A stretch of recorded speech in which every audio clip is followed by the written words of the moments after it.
Good evening, everyone. Welcome to this special event.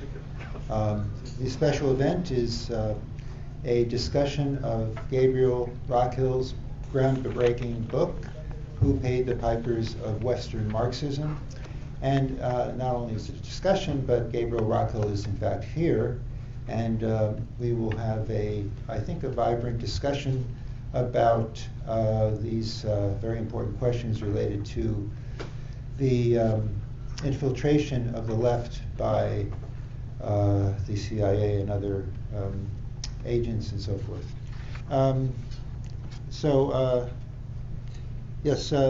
somebody's going to introduce Professor Rockhill. We're going to go probably a little bit late, so because we wanted to make sure that enough people would enter. It's kind of difficult to enter the building, but everybody gets in. And so I'll just say a little bit about me. I'm a instructor at Brooklyn College, and I teach basically political economy courses that are, I'm also an instructor at the University of Johannesburg, professor there, and I'm a visiting professor there, and I do the same thing. So in any case, I have a book coming out soon on China, which I think will be interesting, basically defending China on its model of socialism today. I won't get into that now because we are really focused on Gabriel's work right now. But what I will say is a couple of comments that I made in the book itself.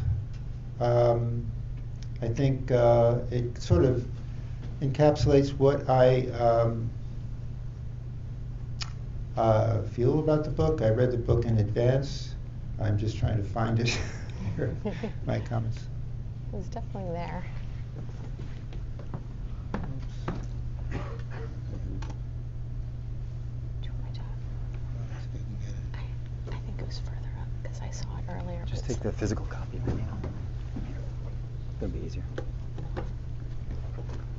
Hold on, it's down. Oh, you know what? Easy. Yeah.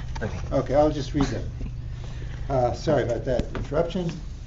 So actually this book was, upon reading it, it's very meaningful to me. And it probably, undoubtedly, will be for you as well, because in my case, it's sort of a history of my academic career in terms of the mentors I had over the years through my PhD and even beyond, who led me, I must say, in the wrong direction. What I had to say about the book, briefly, is that this book meticulously demonstrates the age-old myth that Western Marxism represents a radical departure from capitalism and imperialism. And by that, I just want to say specifically that it does not really, with few exceptions, address the question of imperialism. Marxist academics are, I say instead, we are compelled to reckon with the painful reality that opportunist Marxist academics, none of you, of course, are servants of Western imperialism, posing absolutely no threat to the bourgeois order, but are in fact ciphers, of course not you as well, ciphers of repression operating in the guise of scholarly respectability.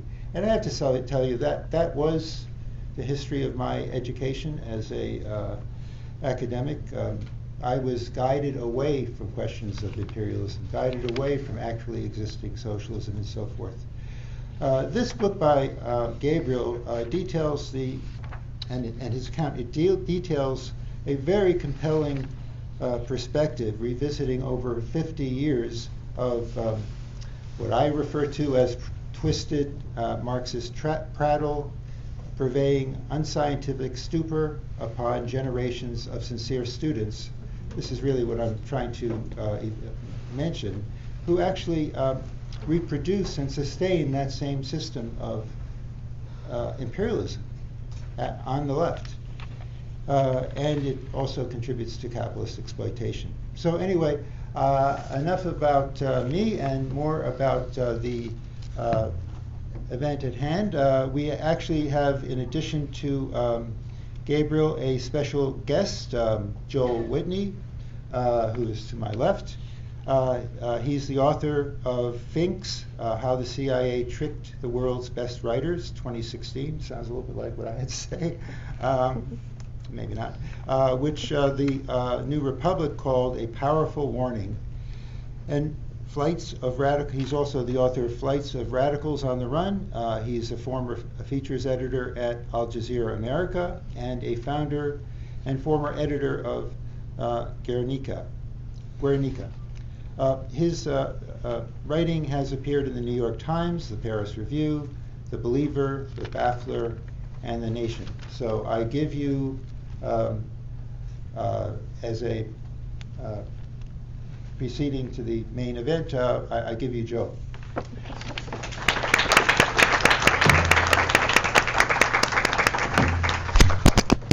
Oh, you're on mic. Mic just Popped in. I didn't see where it bounced. Yeah, Find it later. Okay. I'm already destroying the tech. Hello. Thank you for that introduction. And thank Gabriel for inviting me to be part of your New York launch for Who Paid the Pipers of Western Marxism.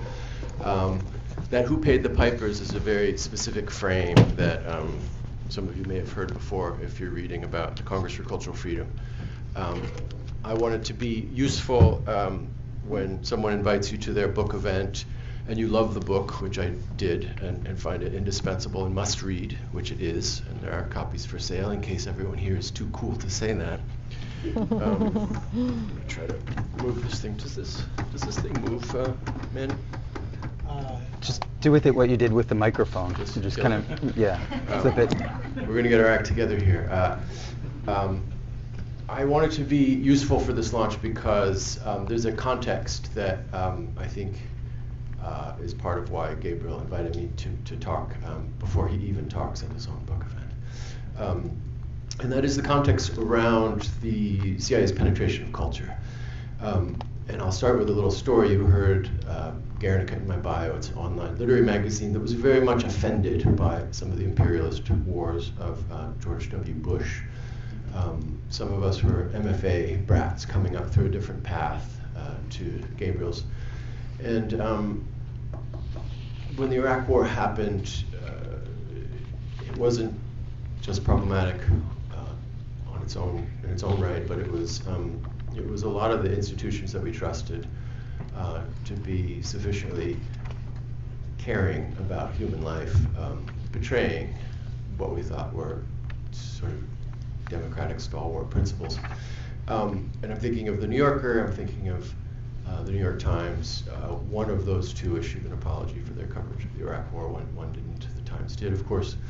But being at a literary magazine, having come out of an MFA program where the height of sort of creative publishing cachet were things like the New Yorker and the Paris Review, my program very much built its cachet around things like that. People who'd written for the New Yorker, one of our professors edited at the Paris Review, and I published through that professor at the Paris Review.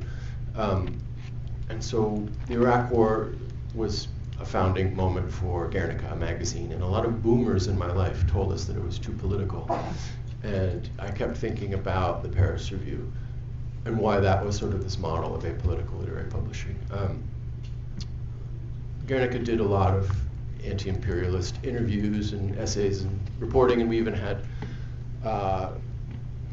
journalists that we sent into war zones like Iraq and maybe Afghanistan who got funded through Pulitzer Center and other places that would fund these journalists, and they did some embedded reporting that the army didn't like, and that was sort of the height of Guernica's kind of post-Iraq war literary journalism. But at a certain point, I said I want to pull back from this and start writing more, and I think Gabriel knows this story. What was it? I was looking for stories, and a guy I knew who was starting a publishing house told me a story about the Paris Review, and he said, apparently the founders of the Paris Review, these iconic guys, George Plimpton and Peter Matheson, do you know these guys? They were at a writing retreat or a writers' conference in Puerto Rico, and this guy Barney Rossett was there. They went drinking with Barney Rossett, and they were driving through tropical rainforest looking for a bar, and apparently they invited Barney Rossett, who was the publisher of Grove Press and Evergreen Review. They invited him to start thinking more about publishing the non-communist left. And when he sort of understood what that meant, he told them, in the storyteller's words, "Fuck you," and they left him. They left him on the side of what sounded like a tropical road outpost in the middle of nowhere. And I thought, well, Barney Rossett is still alive. Let me go ask him about this story. But I didn't understand it because I didn't understand what the Congress for Cultural Freedom might have had to do with the Paris Review. So I got an interview with Barney Rossett for like the Tuesday after I heard the story, rather the Wednesday after. And the Tuesday before that Wednesday, he died. And I thought, God, this could have been a good story. So I went to see his wife. I waited a respectful 1 month. And she seemed like she was entertaining people at that point to talk about Barney's legacy. And basically, she was very non-committal. She says, it sounds like something he would have said. And I was like, yeah, he was known as a rebel publisher, but you don't remember hearing anything about this.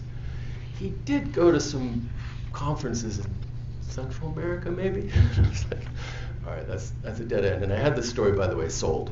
So I was kind of on the hook to report it out, and this was my only source. So I went to the Morgan archives in Midtown Manhattan, which is where the Paris Review's papers were, and there was a whole folder called the Congress for Cultural Freedom, and it was, to anyone who's ever reported in archives, it was my first grand eureka in an archive. Because in letter after letter between George Plimpton and Peter Matheson and even sort of lesser known founders of the Paris Review and their writers, they were selling their big interviews with people like Hemingway and Faulkner. They were selling them to these people in Paris who worked for this thing called the Congress for Cultural Freedom, who were translating them and then mass distributing them to all of the so-called Congress for Cultural Freedom magazines around the world, which were CIA magazines. And I knew this because of another Who Paid the Piper, which is Frances Stoner Saunders. Her British title for her book about the Cultural Cold War, as it's called here, was called Who Paid the Pipers of Who Paid the Pipers of... Who Paid the Piper? That's it. I remember the second part. There's no of. Who Paid the Piper? Pipers, I can't remember. But in English it was called, in American, proper English, it was called The Cultural Cold War. So I fell back on that book as I read through these interviews. And if you read that book, you learn that there was a CIA front for unions. They penetrated all the labor unions. And their goal was to marginalize and bully and shun and do whisper campaigns around the people who were just too left enough to be effective. And when the jig was up in some of these unions, they would start to cover their tracks. It was all sort of open secret stuff. You sort of knew if you were in these unions that there were people doing this stuff. You weren't quite sure if it was the State Department or the CIA or something else. There was also, for black radicals, there was the American Society of African Culture, which tried to ensnare people like Richard Wright and James Baldwin. For the Symphony Orchestra, they sent the Boston Symphony Orchestra on its first tour of Europe. For painting, they wanted to delegitimize social realism and people like Diego Rivera, and so that's why you've heard of the funding of abstract expressionism. Now, the big thing about this, it was a fun piece to report, and it got all the right people to hate it. About a third of your audience should attack your piece to keep the conversation going. And it seems like it was a conversation that lasted for about 6 months. I'm not sure if Gabriel can relate to that or not. I don't know if you've heard of any of these gentle or not so gentle attacks. But it is a case, I think, I was just talking with a friend over here before this conversation. I think it is a case of people feeling like their sacred cows are being slaughtered. So long and short of it was, I got very curious about the Congress for Cultural Freedom, 2 more. And so I was looking, after I sort of understood what it did, it was basically a hard power narrative disguised as a soft power program. So they had, in their magazines, they had a propaganda quotient. So in their flagship magazine, Encounter, you would have a lot of progressives on the cover, but in the op-ed sometimes you'd see the defense of a coup, or in one case I found the defense of segregation. What it was trying to do was be just too left enough for the times that they were in. And some of the Latin American ones were completely conservative, and their cover was blown after the Bay of Pigs. So they moved left and they created a new magazine called Mundo Nuevo. They put people like Pablo Neruda on the cover, and then they continued to defend coups in those journals. One final thing that I started looking for, my last archive that I went to was a guy named John Train, who was a Paris Review founder, but not as well known. And in the 80s, he was in Afghanistan disguising his hard power attempts to align with intelligence and military figures to try to catch the Soviets, try to commit like an attack on the Soviets, and then get them to cross the border and attack back, and they would try to film those atrocities in real time and package those. So that's been my quest, is to figure out like what the relationship is between this seemingly soft power CIA program next to the hard power imperialism that groups like the CIA are behind. And so that's the context I wanted you to kind of come into this with, and I think that's why Gabriel asked me to start when he should be starting. But with that, I will give it back to RMC or to you guys. Great, thank you.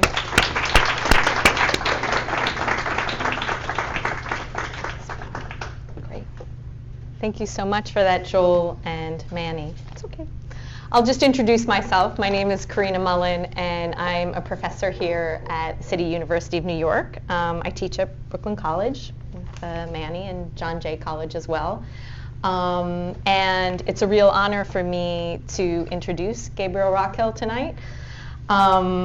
Gabriel is the founding director of the Critical Theory Workshop, professor of philosophy and global interdisciplinary studies at Villanova University, and research associate at the Laboratoire d'Anthropologie Politique, LAP, EHESS Paris.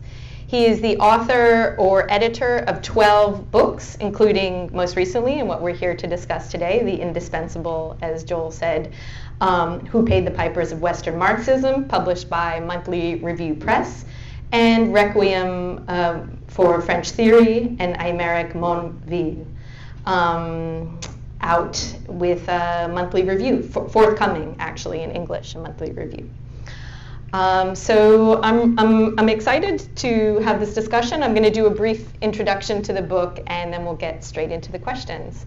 And I should just start by saying one of the reasons why I'm so excited to introduce you today is that there are so few intellectuals out there in the world, especially in the capitalist core, in the belly of the beast, who represent a tradition of the incompatible left. We'll be talking about the compatible left a lot today.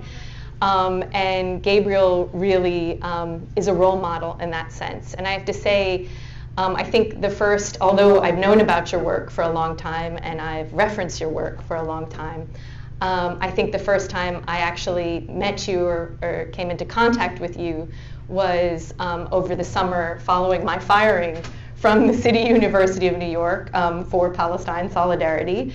And Gabriel was one of the very few scholars who reached out and offered externally outside of the university and offered to write a letter to the chancellor together with Jennifer Ponce de Leon to the chancellor and I think to the president of Brooklyn College. And that level of solidarity from someone I had never met personally meant so much to me because there are so many academics who even, we know some of our intellectual heroes who are great on paper, but when it comes down to actually showing their solidarity or actually taking these kinds of risks, nowhere to be found. So I just wanted to start with that.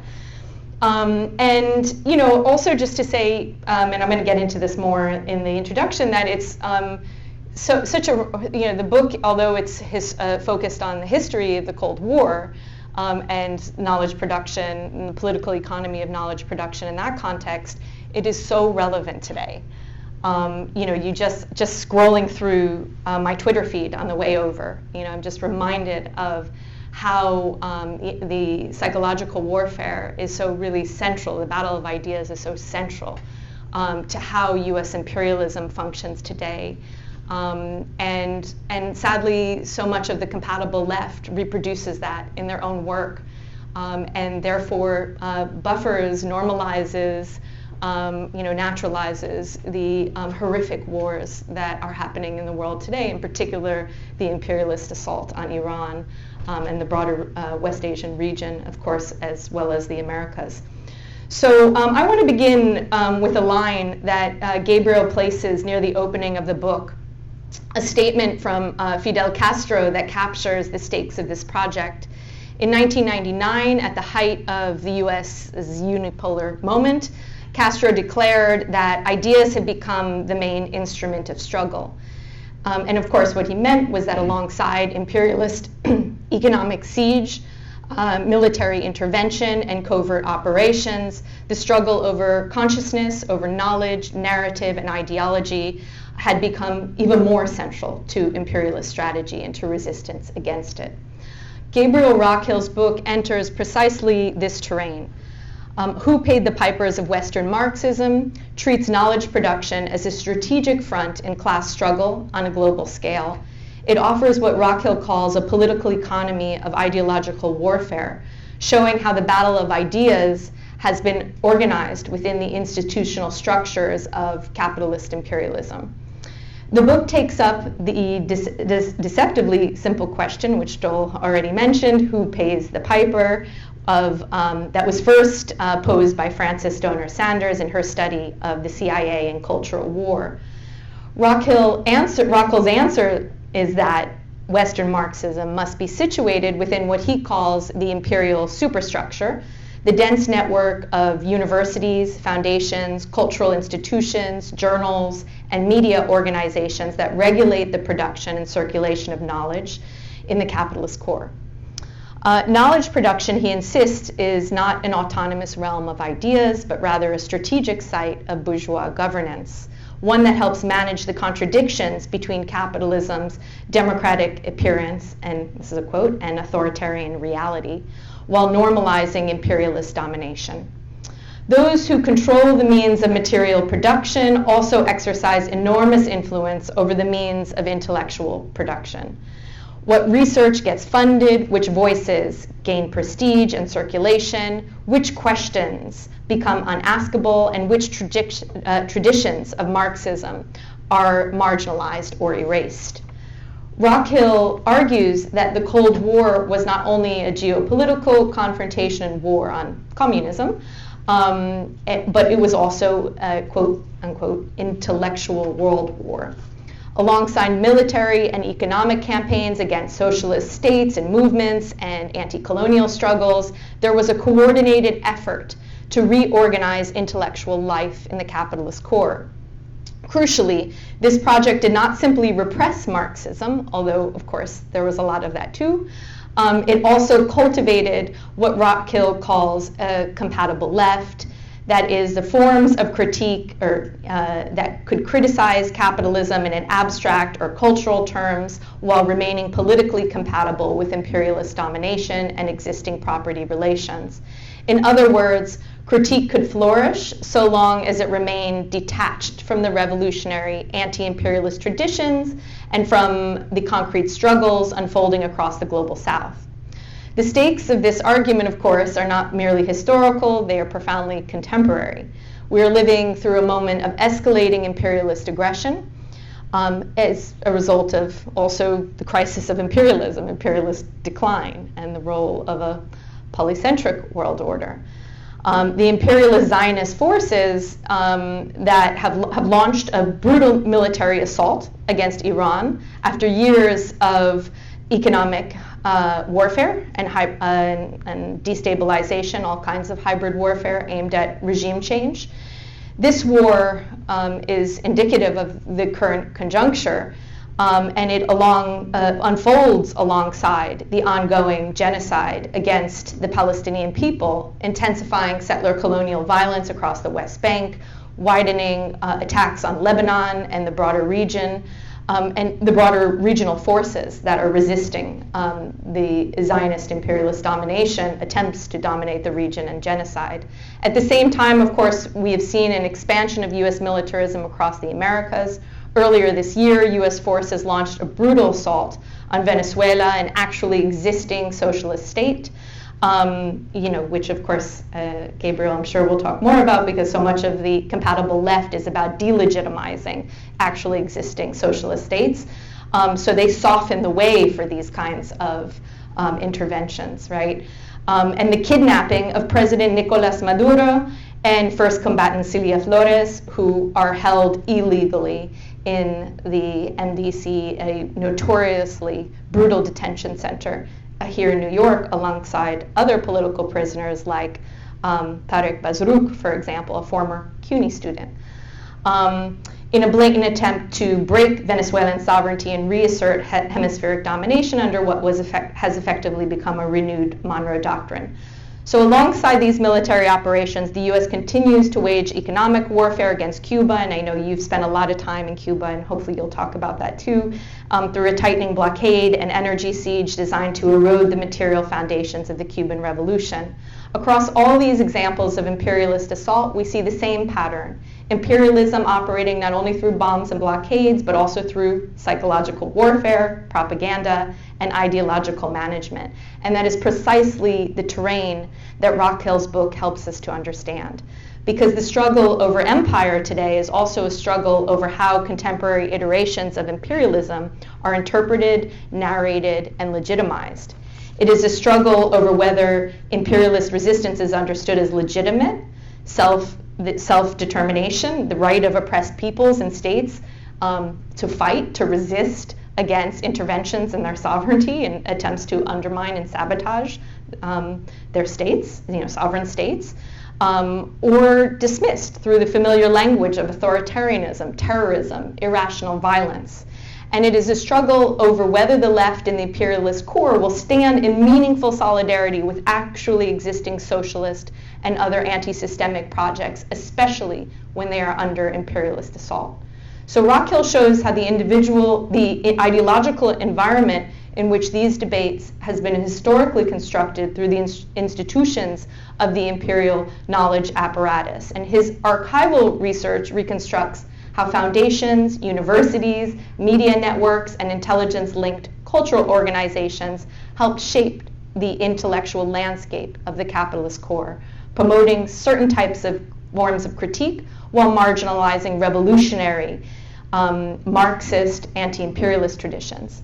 In doing so, he invites us to apply historical dialectical materialism not only to capitalism and empire, but also to the production of theory itself. Ultimately, Who Paid the Pipers of Western Marxism is not simply a work of intellectual history. It is an important, crucial intervention in the ongoing ideological struggle. So at a moment when imperialist violence is intensifying across the globe and when information warfare has become even more central to this imperialist assault, Rockhill reminds us that struggle over knowledge is one of its decisive fronts. So with that, it's my pleasure to welcome you, Gabriel. And maybe if you want to begin, I have a lot of questions, but if you want to begin by responding maybe to the introductions, or I know Joel's comments. Yeah. I can say Thank something you. briefly. First of all, I'd really like to thank Corinna, Joel, and Manny. It's a real pleasure to be in communication and dialogue with such powerhouse intellectuals who have made extremely important contributions precisely to the intellectual world war, which is one of the themes of the book. Joel, I really appreciated the ways in which you connected what I would refer to as the hegemonic war, so the war for rule by consensus, to the repressive war. And while my book focuses primarily on the ideological battles, it also insists on the fact that these ideological battles go hand in hand with structural violence against those who act in particular ways, particularly specifically against empire. And the way that I see these articulating themselves is always in terms of them being kind of dialectically enmeshed. You have the battle for hegemony that is embedded within and interrelated with repressive violence against the forces that push back. And we see that very clearly in the current imperialist war on Iran, in which the war for the hearts and minds of peoples around the world goes hand in hand with the double tap strikes and the illegal bombing of school children and hospitals and everything else that we've seen in Iran. Maybe the last thing that I'd say, and then I'll turn it back over to you, is that if you're looking for, I hear that some people these days are on social media, it's called, right? And they often want sound bites. And the level of the epistemological caliber, if you will, of social media is very, very low. And if you want just a soundbite to get a summary of what the book is about, and some of you might have heard this before, there's an old Soviet joke that goes to the heart of the book. The joke runs as follows. There's a Soviet and an American who are traveling on a plane from Moscow back to America.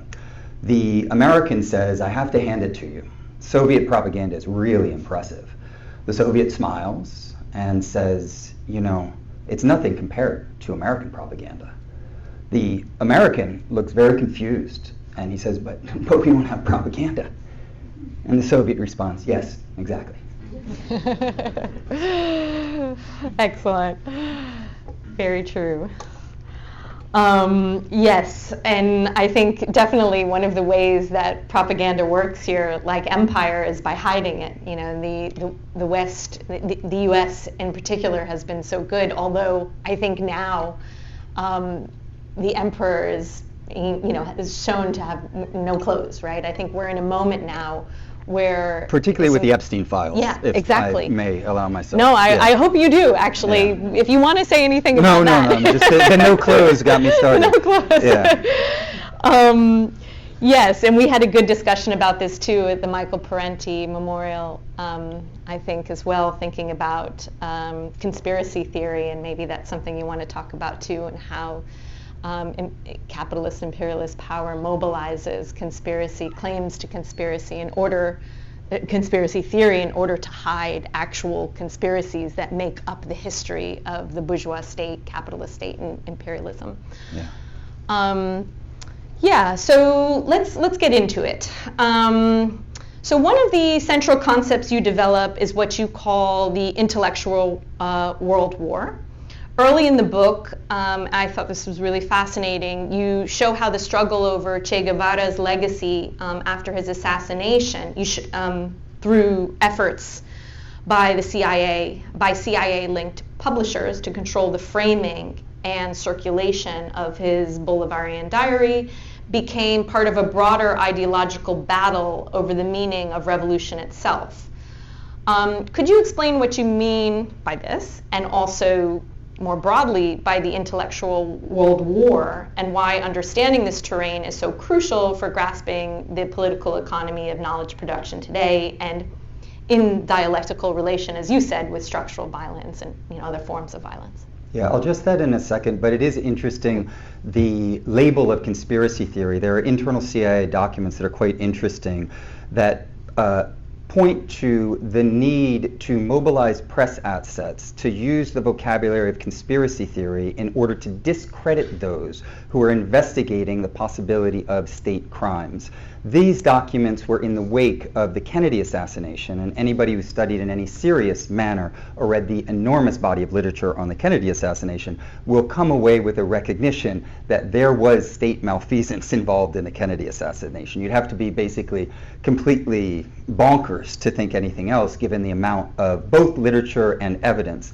And so we have, as part of the historical record, the use of this label to discredit the use of the term, the investigation into conspiracies when they involve the ruling class and its endeavors to secretly conspire to advance their agenda.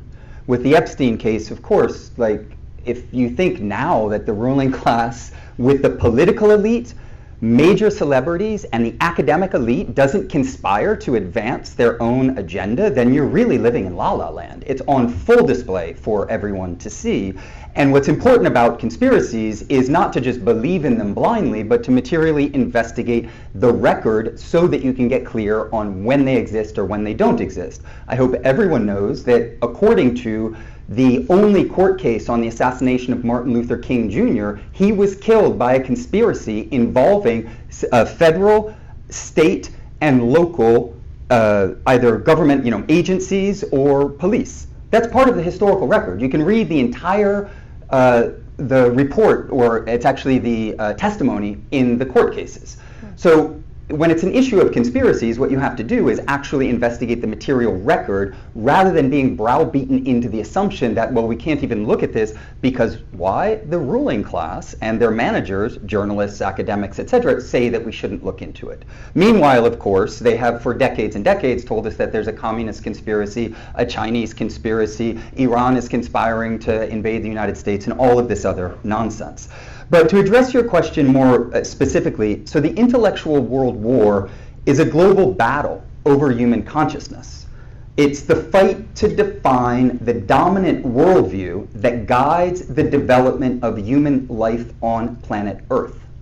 This has taken many different forms throughout history, but over the last century and a half, it has taken shape in terms of a pitched battle between two dominant worldviews. One is capitalist and the other is socialist. And so the main focus of my book is on the intellectual world war in this more specific sense of the term, because historical consciousness, human understanding, is what not only frames one's apprehension of the world, but it orients you in practice. It teaches you what history is and what might be possible in the future. And the book then proposes a political economy of knowledge production, which is extremely important because within the bourgeois world, there's at least one dominant idea of knowledge. There are others. That idea consists in saying that the way knowledge is produced is by individuals thinking on their own and coming up with worldviews that then are shared on the marketplace of ideas, and the best worldviews advance to the top because they are more marketable. This cuts out the social relations of the production of knowledge and the material realities of knowledge production.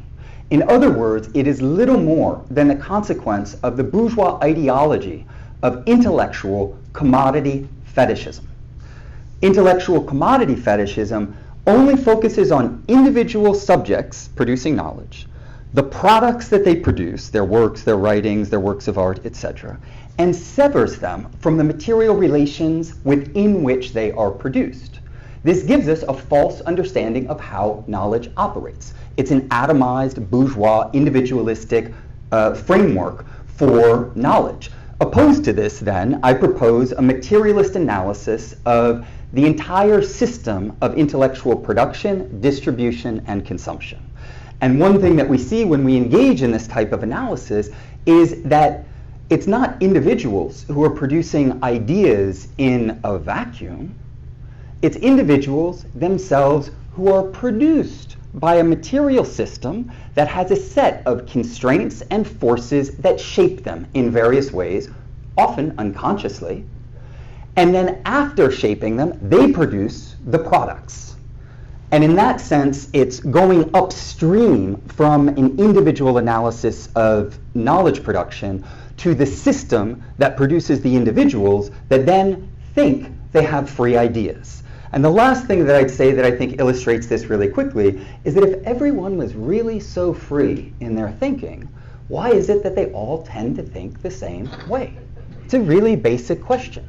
Why is it that the dominant intelligentsia in the imperial core, including the left wing that waves red flags, has pictures of themselves on the cover of their books with cars burning, that are more radical than anybody's ever been radical in the history of humanity, why are they all against actually existing socialism?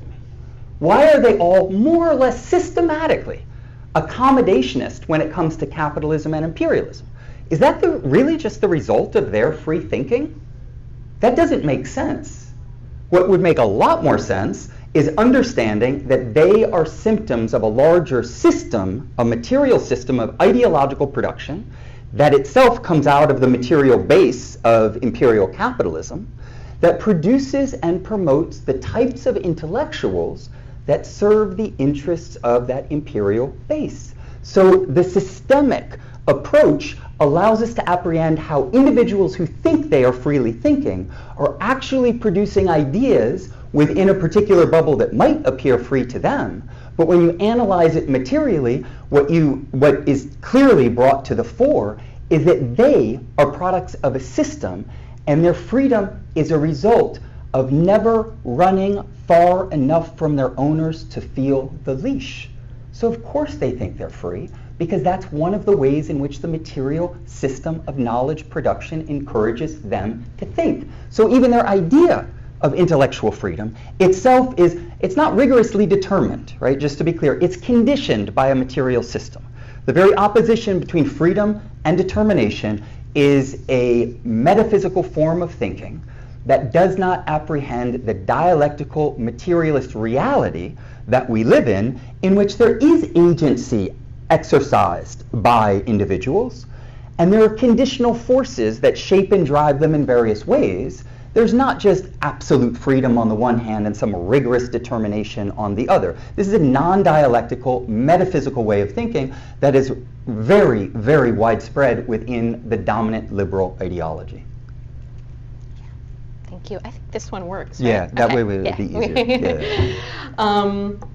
Yeah, thank you for that. That was really fascinating discussion, thinking about the systemic dimensions of knowledge production and the relationship of the individual to these structures and how the individual is shaped, and moving beyond this idea of this marketplace of ideas, but how knowledge is produced by these broader social relations, theoretical production. So I wanted to sort of follow on with that by thinking about another aspect of this, which you mentioned. I love the concept of intellectual labor aristocracy. So thinking about within this structural context, how certain individuals, certain ideas, certain theories get promoted and elevated over others, where others are marginalized. So can you talk about that a little bit and what you mean by the labor aristocracy of the intellectual labor aristocracy?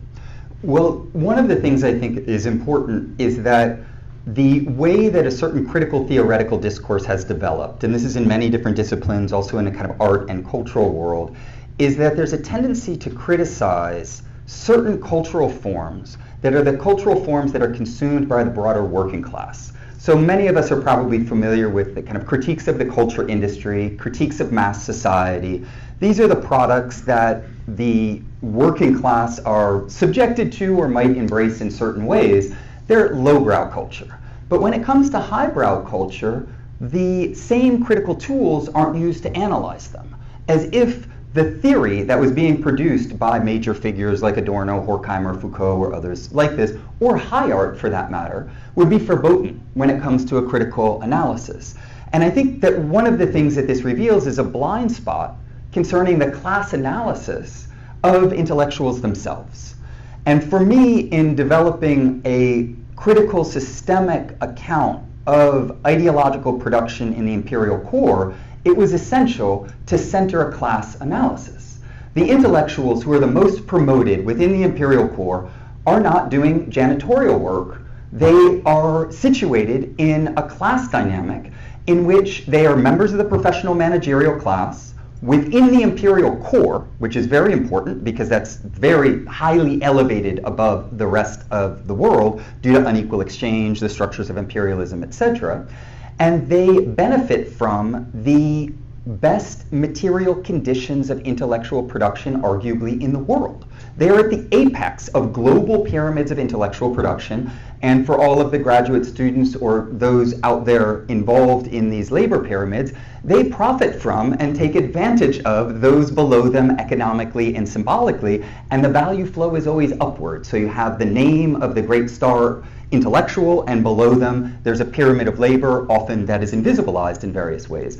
When you take this class dynamic into account, you recognize that just as Engels and Lenin clearly articulated analyzed the existence of a labor aristocracy, meaning within the imperial core, the status of the working class is far above that of those working in the colonial periphery. You have the same thing in the intellectual world. You have an intellectual labor aristocracy. That intellectual labor aristocracy, when you approach it from the point of view of a class analysis, reveals a lot about the ideology. So I was saying a moment ago that, and I'd be happy to go through the list of the details, but I have spent decades studying these people and with these people, and rest assured, you will not find them being stalwart defenders of the human project of liberating peoples around the world, particularly the most oppressed and the most exploited from imperialism. What you will find is them saying that it's authoritarian, there are all these problems with it, well, maybe we should, I don't know, kidnap a foreign leader who is democratically elected, like in the case of Maduro. Taking positions that are anti-communist and at least accommodationist towards capitalism and imperialism, if not being cheerleaders for imperialism, which you have in the case of figures like Zizek or Jean-Luc Nancy, who supported the NATO bombing of Libya, and many, many other examples that you could point to. There are some minor exceptions, but for the most part, there's a systemic ideological cohesion. Where does that come from? Are all of these individuals just thinking on their own and remarkably coming up with the same fundamental ideological position? Or are they members of the intellectual labor aristocracy, which is a class formation that benefits from the structures of imperialism? Because ultimately, in the big picture, it is imperialism that has produced the labor pyramid that I was talking about before and situated them as the managers, the mind managers of imperialism. So what they're actually doing is they're doing their job. They're telling all of us the slaves in the colonies should stay where they are. What we need instead is more, forms of radical democracy or whatnot. There are many different versions of this. But all of this flows into a shoring up of their own class position.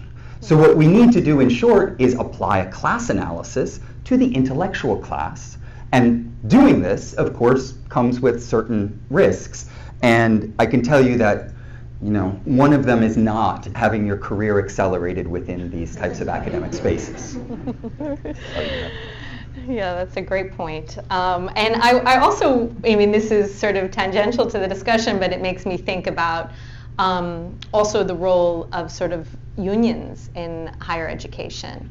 And, we know there's a sort of conservatism in general in unions in this country, and also, of course, the role of unions in undermining radical labor struggles in the global South. Yeah. But the sort of petty bourgeois nature of of this class analysis of academia, or at least of the intellectual labor aristocracy, probably can help to explain some of the conservatism as well, For sure. Especially like when it comes to speaking out about Palestine, for example, or Iran, or some of the more controversial issues. So yeah, thank you for that. That was really, really enlightening. I wanted to come back to the sort of beginning of the book. Well, page 48 to 49, to be exact. It's a long book, so yeah.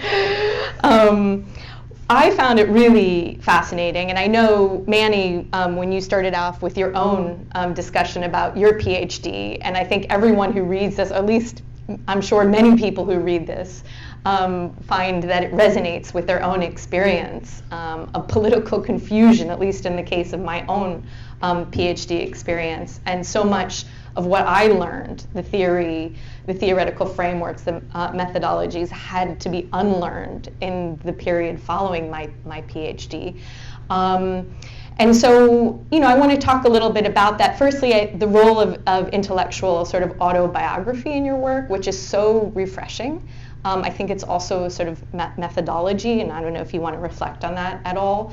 But so fascinating when you're reflecting on your training in Paris under figures like Jacques Derrida, Louis Irigaray, and then that moment of rupture you experience after 9/11.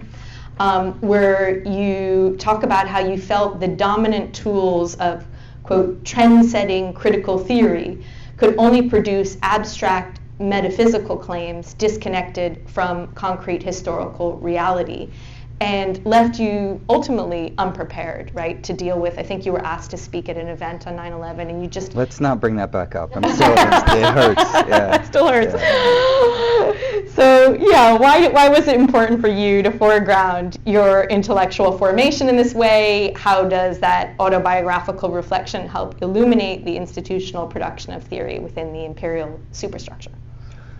Thank you for that question, because part of the orientation of the book is always to situate subjects within the objective material relations within which they exist.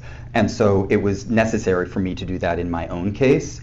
And my trajectory was not one of, being born a red diaper baby or having access to a larger world that I discover much later. I was looking for radical things in all of the wrong places. And lo and behold, that had an enormous impact on me. But one of the main reasons that I wanted to share this was not to engage in kind of anecdotal subjectivism and just have it be about me or my particular story, because part of the orientation of the book is to move from a level of subjective ideology critique to that of an objective criticism of ideology. What I mean by the former, and it's very widespread within Western Marxism, is to criticize the ideology of an individual or of a particular cultural product, a film, a book, a text, etc.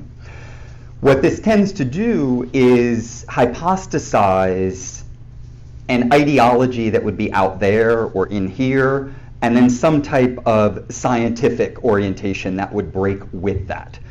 And this can be self-congratulatory, because it's nice to watch a film and say, well, that's the ideology in the film, and I don't think that, and therefore I think outside of that ideology.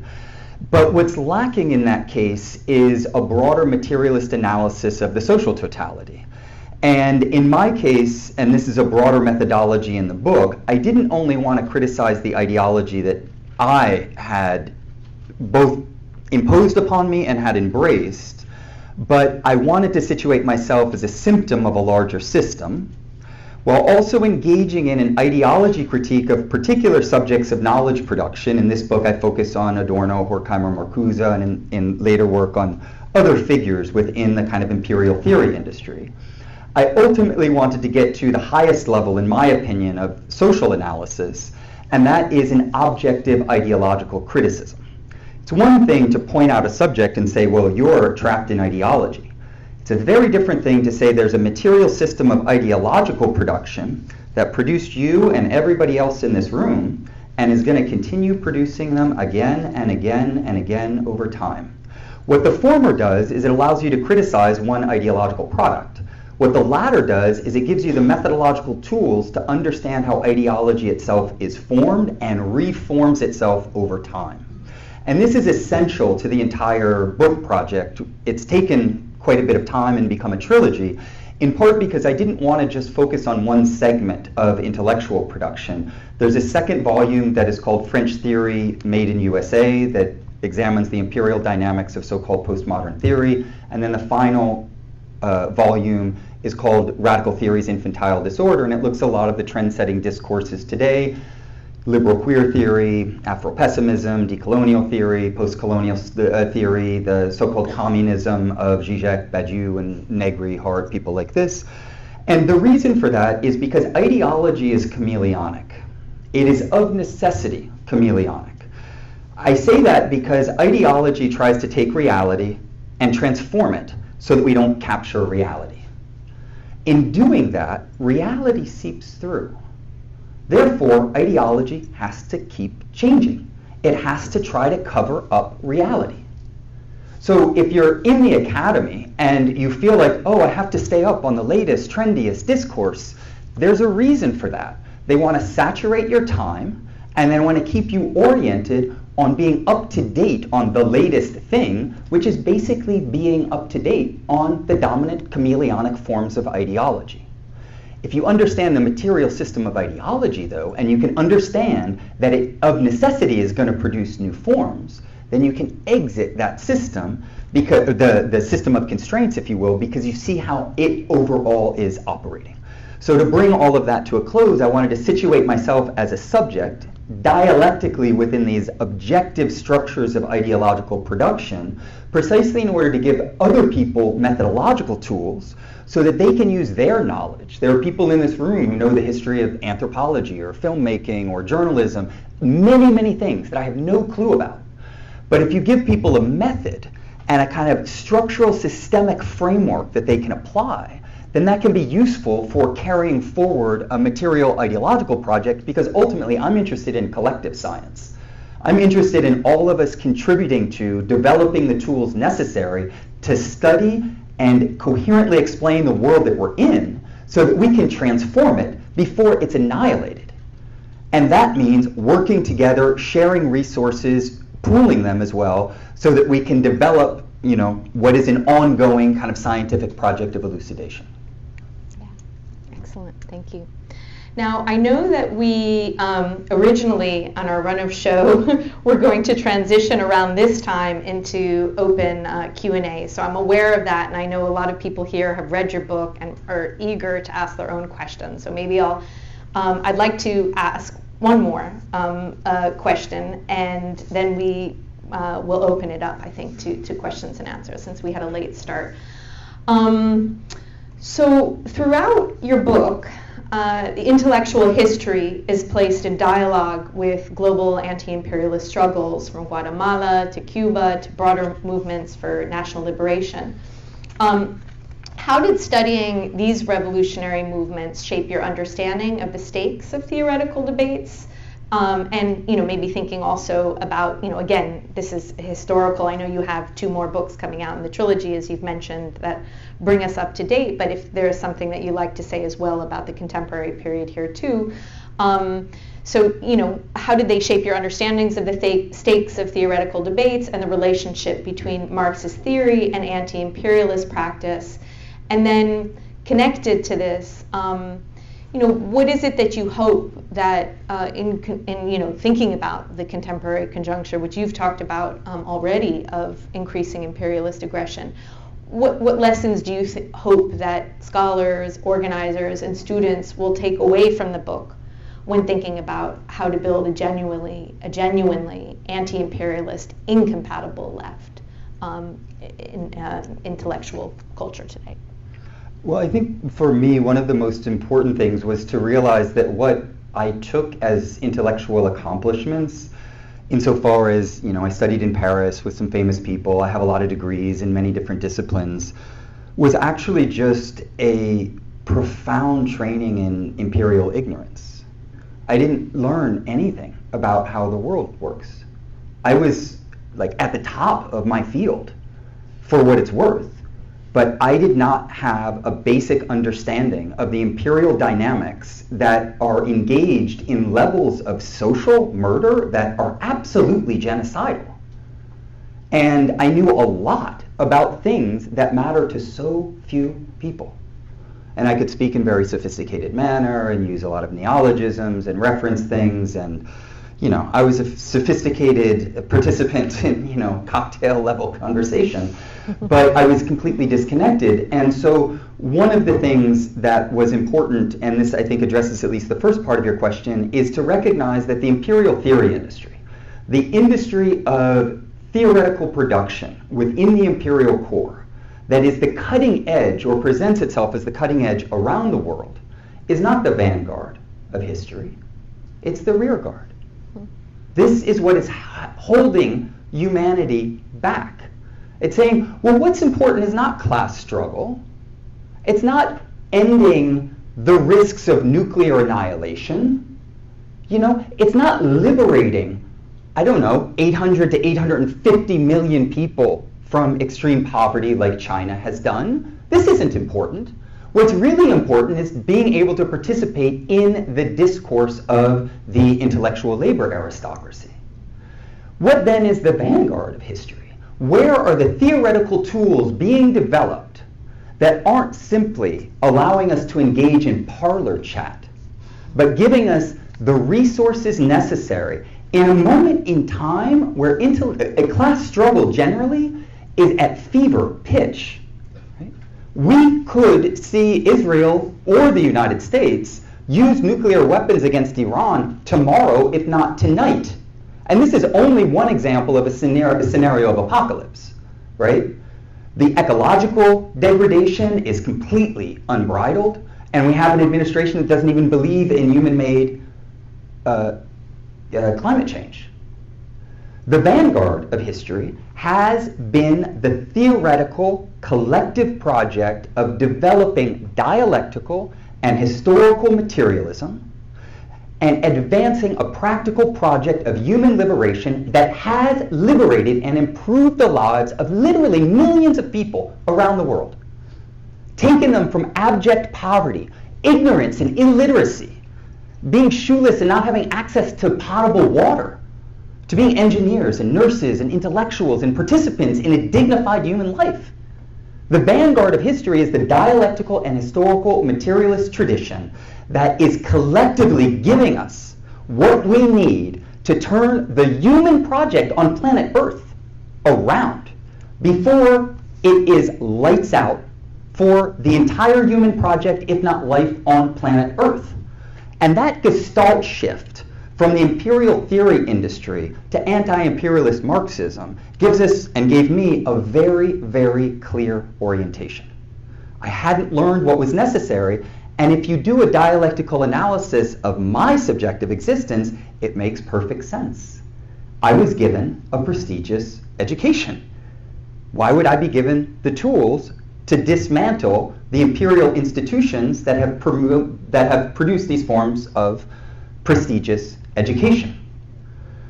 All of this then, if we relate it to the second part of your question of the hopeful, at least, contributions of this book to larger issues of class struggle today, I paraphrase at a number of points Marx's great statement that theory doesn't change the world unless it comes to grip the masses. Ideas don't move history. People move history, and collective action and class struggle moves history. The left in the imperial core has, not only through the intellectual world war that I outline here, but through many projects like the ones that Joel was alluding to, taking over unions, political parties, the media. It's a full spectrum dominance. The left has become a compatible left, meaning a left compatible with capitalism and imperialism. And look where we are. Rising fascism, ecological degradation, the doomsday clock of nuclear annihilation closer to midnight than ever in human history. How's the compatible left doing? What has the labor aristocracy, the intellectual labor aristocracy, given us? You know, we are at a point where we need that structural reorientation, and a big part of that has to be reconnecting the red thread. There's an enormous body of collective knowledge that we've been deprived of because we've been told that we should be reading, I don't know, the latest trendy figures in the marketplace of ideas. And we don't even have to know, let alone engage with, the ideas of Cabral and Thomas Sankara and Che Guevara and Fernandez Retamar and literally thousands of other people, half of whom, if not many more than that, aren't even translated. This body of collective knowledge, which we need to continue advancing. It's not just a dogmatic corpus that you're going to read and just find truth in, but it's that body of knowledge that we have to get plugged into in order to help rejuvenate a left that isn't compatible with capitalism and imperialism, but a left that is a real project of human liberation. It's a project of human liberation that includes, obviously, class and national struggle and the fight against imperialism, but we need to be very clear about this, as this entire tradition in its best elements always has. It's a struggle for the human dignity of all. It's a struggle against gender and sexual oppression. It's a struggle against national oppression. It's a struggle against racial oppression and super exploitation. All of this is of a part. And the theoretical tools, hopefully, that I've outlined in this book at least plant some seeds for the most important project, which is the practical project of developing a left that can fight and not have the glory of being right on the sidelines of history and saying, oh, I told you so. Look, they were just authoritarians. I told you so. Everything's not perfect. Everything's not perfect. Like, what world do you live in? Only in the ideal sphere of ideas would everything be perfect. Socialism in its baby steps is dealing with a capitalist world that's trying to strangle itself. We have a baby being strangled in its crib.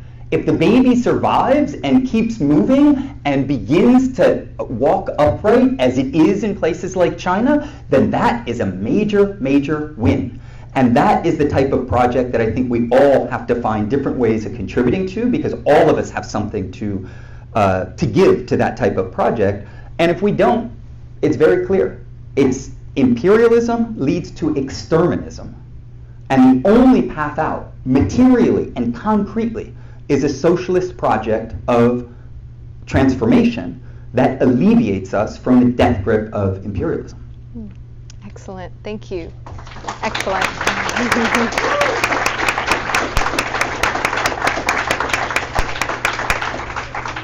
Okay, we'll open it up. Maybe we will take 3 questions at a time. How does that sound? And do you want to circulate? Yeah. Is Charlie here? So anyway, I wanted to find that there are books available here, and I was trying to ask for somebody to sell them. Yeah. Well, we can do that afterwards. Maybe we'll just do the mic. Yeah, we'll pass the mic around. Okay, great. There you go. Thank you all for coming out, by the way. It's a rainy and cold night in New York City, so it's wonderful to see so many people out. Hi, I have ADHD, so I need to read from this or good. forget all my points that I want to ask. Okay, so I think what I'm getting is that one of the objectives of the intellectual war is to divorce people in the imperial core from the idea of associated risk with producing truly anti-capitalist, anti-imperialist work, and place people who are truly doing that work as outsiders, conspiracy theorists, lunatics. When reality is that if your work doesn't put you at risk, you're not really challenging anything. And I think we can see someone like Noam Chomsky, who's pretty much at the top of the intellectual pyramid, hanging out with everyone on the Epstein list. You know, if his work really challenged the status quo, he would be in prison or dead. So I think we as Americans are told to forget that the legal framework already exists, and that we should accept the idea that we have true political freedom when we live in a reality where there are sedition laws, Taylor laws, and all these things that exist as a sword of Damocles hanging over every true revolutionary's head right now. So my question is, can you speak to the risk assessment that is necessarily associated with someone that produces true Marxist, anti-imperialist intellectual property within this entire structure? You know, that's what you're doing pretty much. Thank you. Yeah, thank you. Great question. Okay, we'll move to this side. Is there another question? Oh, sorry. Okay. Thanks. Hi, I'm a big fan of your work. I previously read Radical History and Politics of Art, and I thought it was really inspiring. You mentioned in that book with Sartre that we can borrow terms and ideas from thinkers like him without strict conformity to their thought process. How can we view postmodern art in a dialectical, materialistic way? Postmodern art?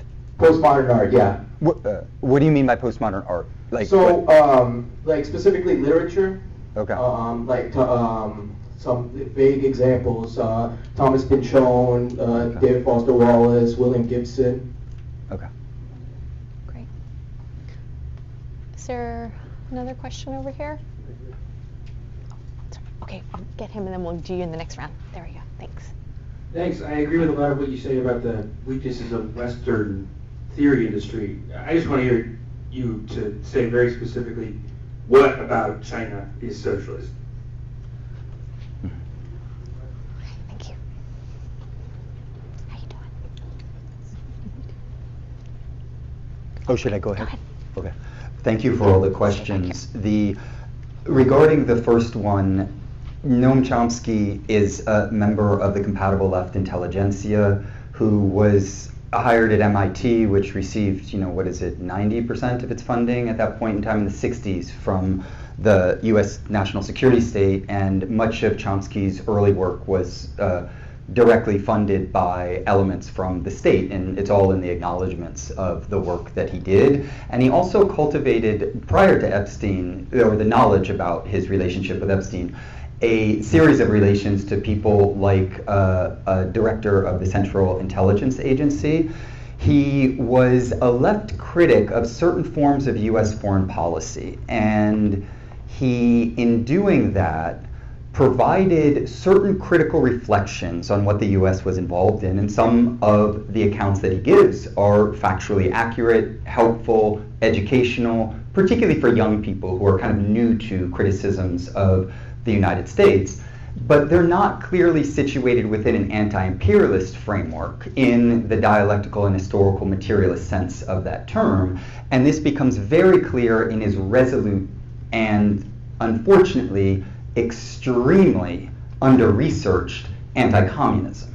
He did not understand actually existing socialism in its primary forms. In some of his later work, he did then take slightly different positions on Cuba, for instance, but the comments that he's made about Lenin is that he was a power-hungry counter-revolutionary, which, when you think about that statement now, reminds you of Chomsky himself, insofar as one of the things that he was doing was he was trying to take the radical critique of U.S. imperialism and redirect it in such a way that, if you ask yourself a simple question, now, if capitalism is bad, what's the alternative? I remember having my conversations with my kids when they were younger, and it's just very simple questions. Well, that's bad, Daddy. What's the other thing? And if Chomsky says, well, the other thing is worse, then you would say, well, if the other thing is worse, then capitalism is the lesser of two evils. Therefore, at the end of the day, you are capitalist accommodationist. And he also trafficked in the idea that somehow the US had these great principles, which unfortunately, if you actually study the history of the founding of the US Republic, it wasn't founded as a republic, it wasn't founded as a democracy, it was founded as a republic, it was based on slavery, indigenous genocide, many, many other things. But there's an idea that there were principles, and the problem is that the US isn't living up to the principles. This is a complete misunderstanding of the basic contradiction of the United States. The principles are there to hide the reality. You're not going to shore up and massage that contradiction away because its purpose is to mask what is actually going on. And Chomsky also was one of the people who was absolutely opposed to investigating the material reality behind certain conspiracies, such as the Kennedy assassination or the 9/11. And got in arguments, very importantly, with, and this is the flip side of the response to your question, Michael Parenti. Michael Parenti wasn't working at MIT. Michael Parenti wasn't friends with Epstein. Michael Parenti wasn't friends with the director of Central Intelligence. Michael Parenti's early work wasn't funded by, I believe it's the Navy and other elements of the US state. Michael Parenti wasn't an anti-communist radical recuperator. He was someone who dedicated his life to doing an intellectual world war and situating himself against the imperial forces that don't only dominate the state, but also dominate the academy. He never was able to secure gainful employment at university. He was never a tenured professor. And he certainly did not have all of the lucrative book deals, all of the junkets, all of the wining and dining, the funding from Epstein. I believe he received $20,000 from Epstein for the Chomsky Linguistic Challenge, and then he'd go to New York and not only stay at Epstein's residence, but I believe the bill from the hotel where he stayed was $1,400 a night in New York City. Are you all staying at these hotels? Do you have friends like this? And so anyway, that might be enough just on that question. I'll try to be quicker on some of the others. Radical History and the Politics of Art is not my best work. It is an earlier work that I think does provide a materialist analysis of certain things, but still traffics in certain neologisms and fancy rhetoric, so excuse that and focus on the material realities. I do think that, as Lenin, Marx, Engels, and others always insisted, bourgeois culture is the most developed culture that we have. And developed isn't a moral judgment. It's a description of the reality of the material conditions of cultural production. Capitalism is the most developed simply because it's underdeveloped so much of the rest of the world. And so within bourgeois culture, you do have aesthetic forms, intellectual forms, that are not necessarily more advanced, but they've benefited from a material reality that's very different than people writing revolutionary tracts in the jungle for guerrillas, for instance. In that regard, then, there are often elements from bourgeois culture that we might be able to borrow, recuperate, either learn from, repackage, advance in various ways. I think that Bourdieu's conception, I know this isn't postmodern literature, but his conception of the habitus, he borrowed it partially from Marxism, but it's actually quite helpful for thinking through certain elements of ideology. A habitus is an acquired set of practical dispositions that one gets from a participation in a set of social institutions. So there's an academic habitus. You learn how to speak, you learn how to code switch, you learn how to sound smart in a graduate seminar. All of these things form part of your habitus. And I think that's a very useful way of thinking about the practical dimensions of certain ideological elements.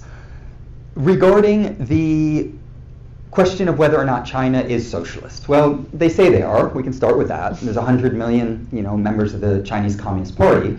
So it is usually a little bit chauvinist to just suggest, well, they're not what they say they are. So if we just don't want to take them at their word, then we look at what they're materially doing. What the Chinese decided to do in the reform and opening up was to engage in a very gradual process of trial and error to see whether or not they could integrate elements of the capitalist world system so that they could develop, get technology transfer, while at the same time maintaining control over the state and over the towering heights of the economy.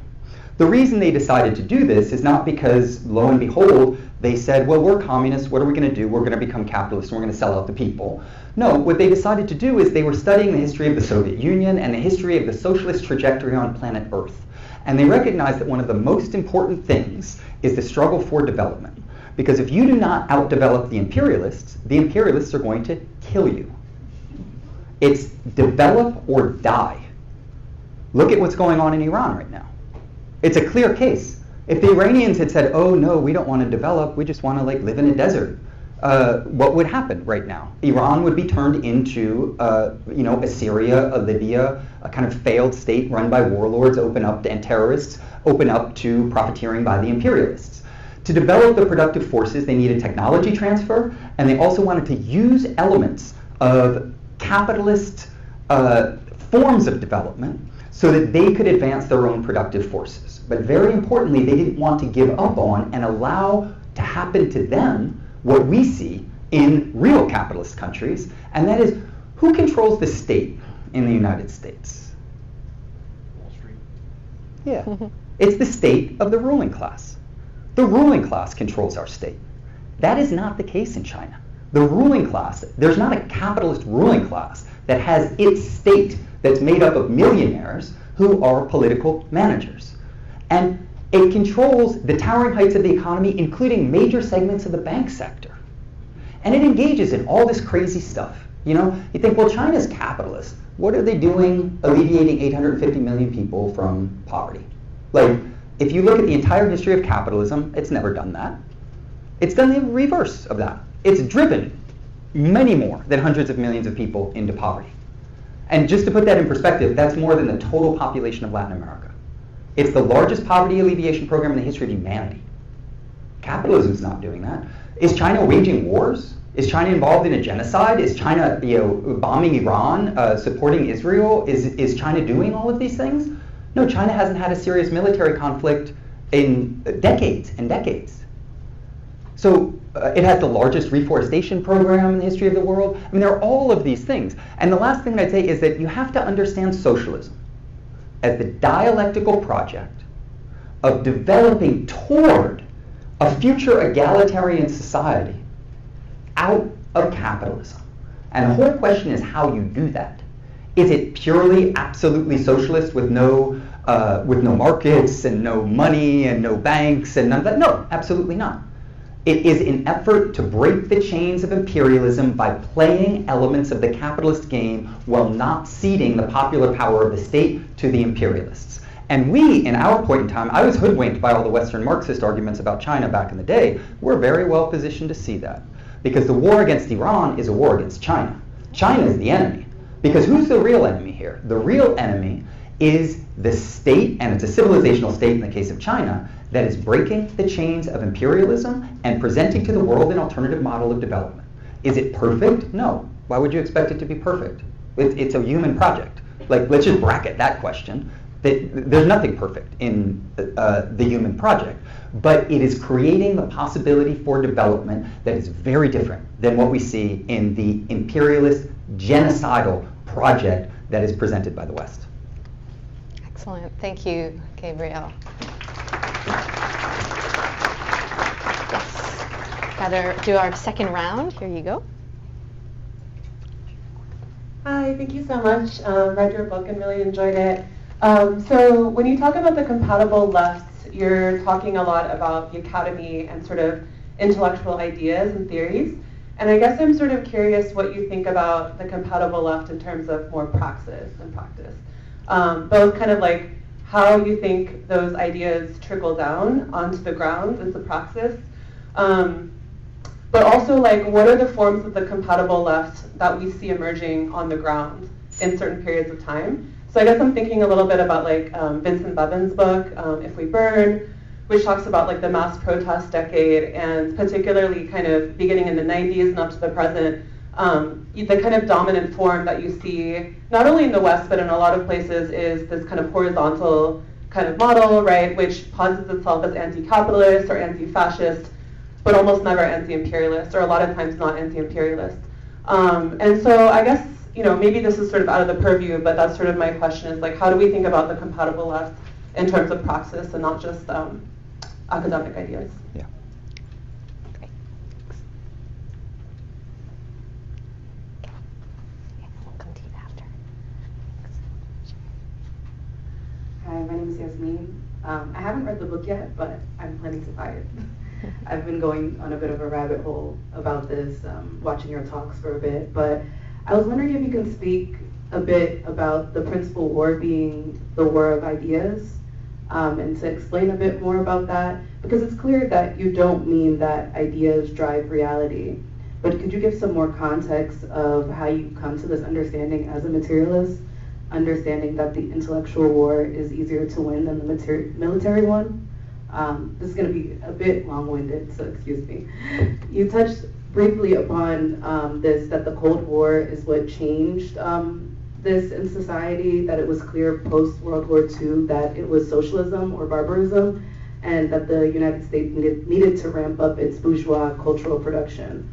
So where does this leave us for cultural production today, where we see that 90% of the media corporations in the US are owned by 5 corporations, where we see, my apologies for using a Chomsky term, the manufacturing of consent for military scale attacks and kidnapping democratically elected presidents from their homes?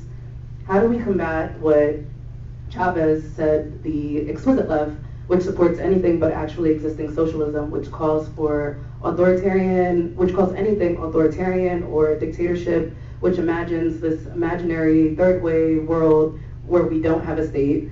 Like for instance, I was in Venezuela in December, and they are, creating and continuing out their Bolivarian revolution, and they're creating these counter systems. We see Telesur and these alternative systems on the ground. And I guess to round this up, what is to be done in the imperial core to create alternative systems of cultural production, and what is the utility in having some compatibility so that we can be able to combat some compatibility so that we can be able to be heard, in this sphere of compatibility as people a part of the incompatible left.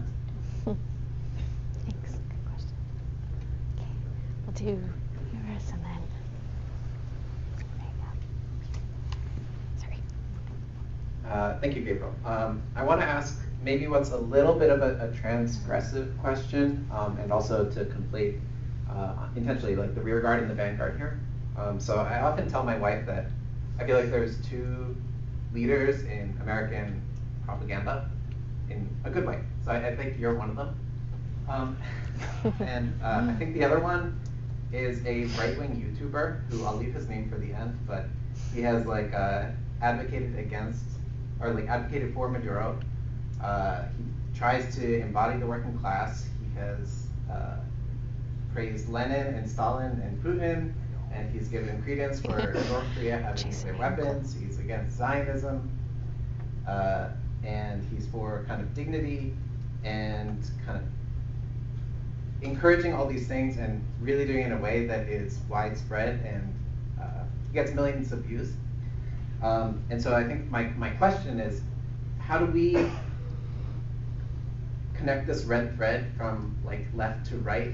And we're talking about the incompatible left. Like, what words do you have for the incompatible right? And how do we make what might be antagonistic non-antagonistic so that we can further these goals? Yeah, that's kind of my question. It's Tucker Carlson. But. Oh, it's Tucker Carlson. Okay. Should I go ahead? Okay, thank you for the questions. Of course, the central question is the compatible left, practically speaking. I do think that when I was saying earlier that the compatible left is the dominant left in the imperial core, I was mainly thinking of the party structures, right? You have the Democratic Party, or across Europe, it's very much the same thing. But I like the fact that you connected it to one of the ways in which the baseline for a lot of organizing that has affected my generation very profoundly, the 90s and early 21st century, was a kind of anarchist orientation in which it was assumed that it was the end of communism, the Soviet Union had failed, and therefore parties are bad because they're hierarchical and states are bad because of the same reason.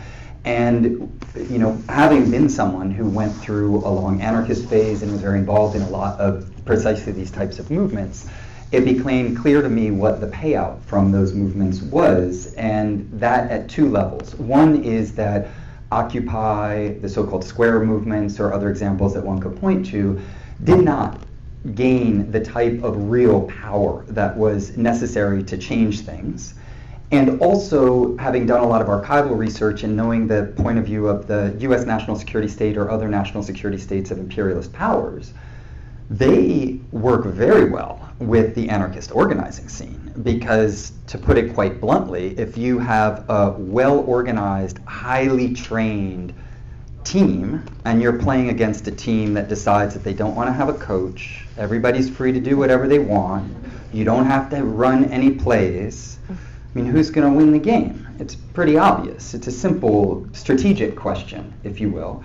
And there's also a way in which there have been anarchist movements that have been directly mobilized from behind the scenes by interest in the intelligence community.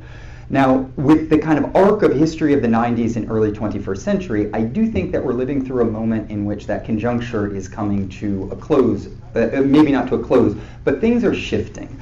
And I edited and co-authored the introduction to Lisordo's Western Marxism a year ago. Manny's written on Western Marxism. There's a kind of renewed interest in a broader spectrum of analysis intellectually, and practically there's been a resurgence of party organizing on the hard left as well as street mobilizations and an anti-imperialist stance. Objectively, I think things are shifting in very important ways because it's clear that that path doesn't lead to where people might have presumed that it would lead.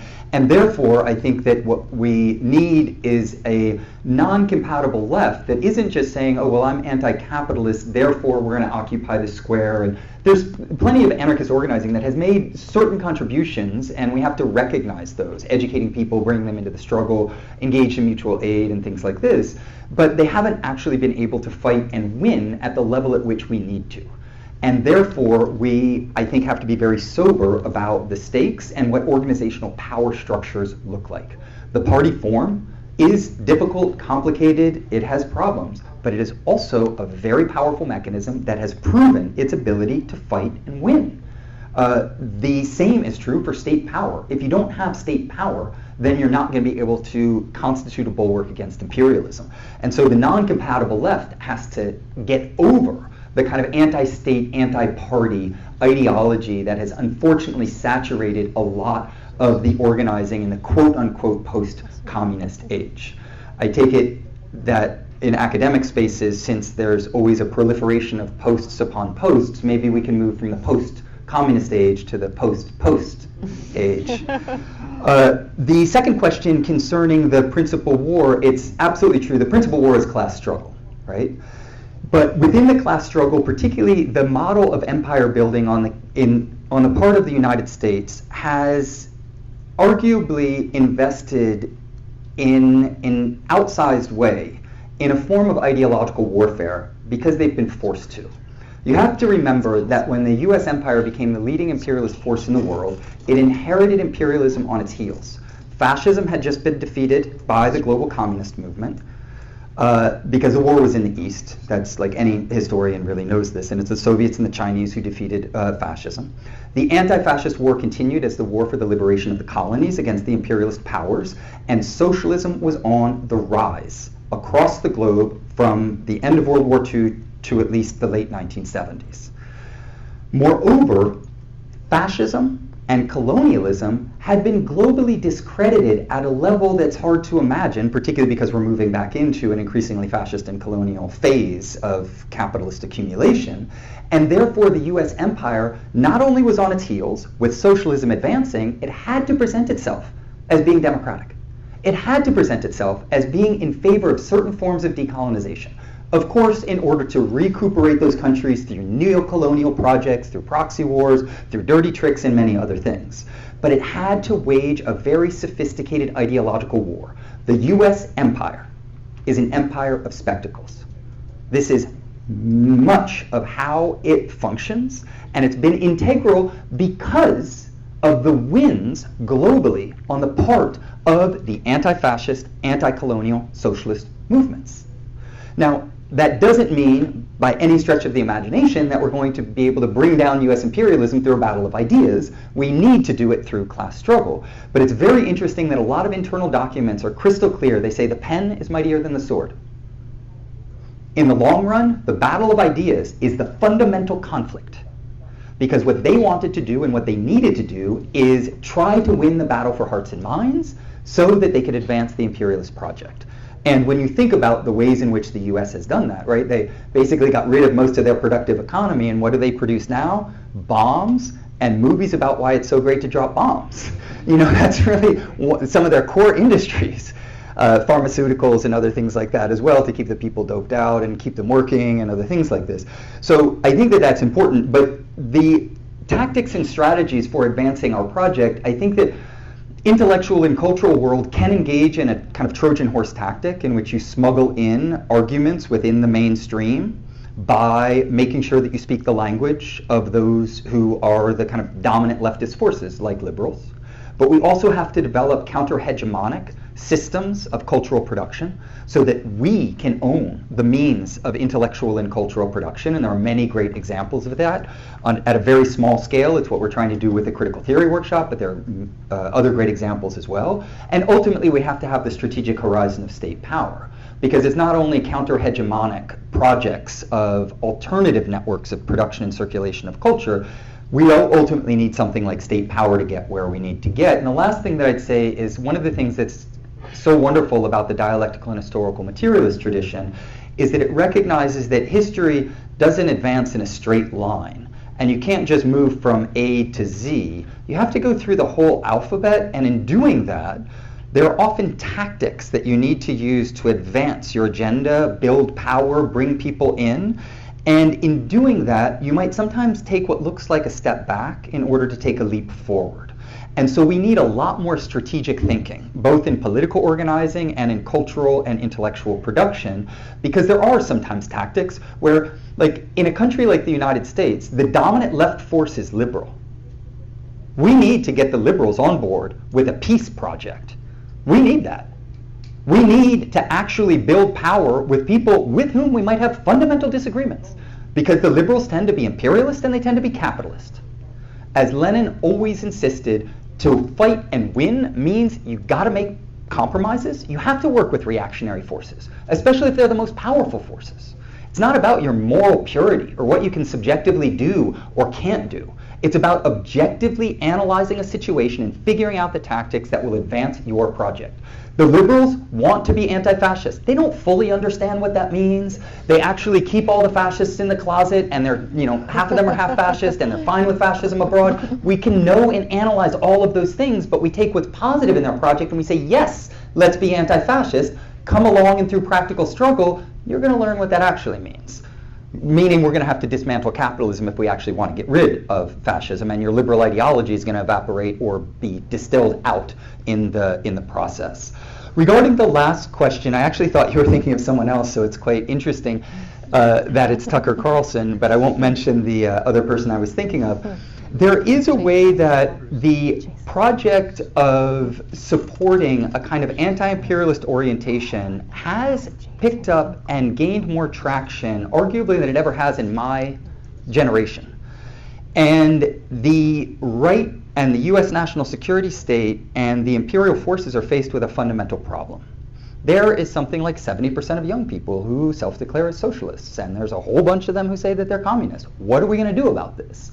Well, one thing that we're going to do is we're going to try to take, and a lot of this, I don't think it's been fully confirmed, but it's clear that there are intelligence elements that are bound up with this.